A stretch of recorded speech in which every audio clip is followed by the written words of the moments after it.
नमस्कार दोस्तों, मैं राजकुमार मौर्य। आज की इस वीडियो में आपको बताऊंगा बैंक में आप कितने प्रकार से लोन ले सकते हैं। बैंक में आप जो लोन ले सकते हैं कितने प्रकार के ले सकते हैं। पहला होता है loan and advance. Loan and advance, ऋण एवं अग्रिम। लोन एंड एडवांस का आशय है कि बैंक अपने ग्राहकों को ऋण की सुविधा प्रदान करती है। उस ऋण के बदले में बैंक जमानत पर उसकी संपत्तियों के कागज अपने पास रख लेती है, जिसे कहते हैं लोन एंड एडवांस। लोन देगी लेकिन उसके बदले में क्या कर लेगी, अपने पास उसकी संपत्तियों को जमानत के रूप में रख लेती है, उसके कागजात। उसके बाद अपने बैंक में व्यक्ति के नाम से, जो लोन लेने वाला व्यक्ति है उसके नाम से एक खाता खोल देती है। उस खाते से किस्तों में लोन लेने वाला ऋणधारक पैसा निकलवा सकता है, जिसे कहते हैं लोन एंड एडवांस। दूसरा होता है नकद साख, कैश क्रेडिट। यह सुविधा व्यापारियों के लिए दी जाती है। जो लोग कारोबार करते हैं, किसी का कोई काम धंधा होता है। इसमें कहा गया है व्यापारिक बैंकों द्वारा ऋण की यह व्यवस्था व्यापारियों के लिए है।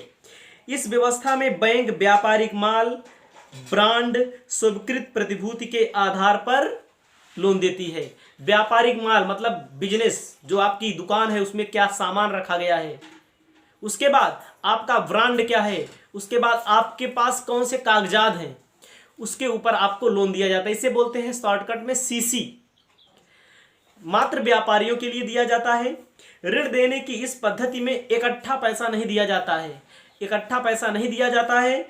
इसमें क्या होता है, व्यापारी अपने माल के जमानत पर, जो उसके पास 2 लाख 4 लाख का माल होता है, उसकी जमानत पर उसको लोन दे दिया जाता है। व्यापारी माल बेच देता है, फिर वापस कर देता है धीरे धीरे। उसके बाद होता है बैंक अधिविकर्ष। बैंक अधिविकर्ष किसे कहते हैं? बैंक अधिविकर्ष आप लोग बहुत सुने होंगे, बैंक ओवरड्राफ्ट। बैंक ओवरड्राफ्ट की सुविधा केवल उन्हीं खाता धारकों को दी जाती है जिनका खाता चालू खाता होता है, करंट अकाउंट होता है। उन्हीं खाता धारकों को बैंक अधिविकर्ष की सुविधा दी जाती है। जैसे हमारा खाता चालू खाता किसी बैंक में है, तो बैंक से हम बराबर लेन देन कर रहे हैं। चालू खाता व्यापारी लोग का होता है। तो उसी लेन देन के आधार पर अगर आपके खाते में, जैसे मान लीजिए 1 लाख रुपया है, अगर आपको 1,20,000 रुपए की जरूरत पड़ गई, तो आपके खाते के आधार पे, आपके इतिहास, जो आपका इतिहास है लेन देन का, उसके आधार पर आपको जो लोन दिया जाएगा उसे बोलते हैं बैंक ओवरड्राफ्ट। जैसे आपके खाते में 1 लाख है, लोन आपको 1,20,000 मिला, तो 20,000 जो होगा उसे कहते हैं ओवरड्राफ्ट। मतलब होता है ओवर दे दिया गया। इस पर जो ओवरड्राफ्ट बैंक देती है उस पर ब्याज भी लेती है। उसके बाद होता है बिलों को भुनाना। व्यापारिक बैंक विनिमय बिलों को कटौती करके व्यापारियों को कम अवधि का ऋण प्रदान करते हैं। एक व्यापारिक बिल क्या होता है? व्यापारिक बिल वह बिल होता है जब 2 क्रेता व विक्रेता आपस में सामान को उधार खरीद व बिक्री करते हैं, तो उनके संबंध में एक बिल लिखा जाता है, जिसे बोलते हैं व्यापारिक बिल। जैसे हमने राम से 1 लाख रुपए का माल उधार खरीदा। 1 लाख रुपए का माल हमने उधार खरीदा, तो हम उनको बिल्स रिसीवेबल पर स्वीकृति करके देंगे।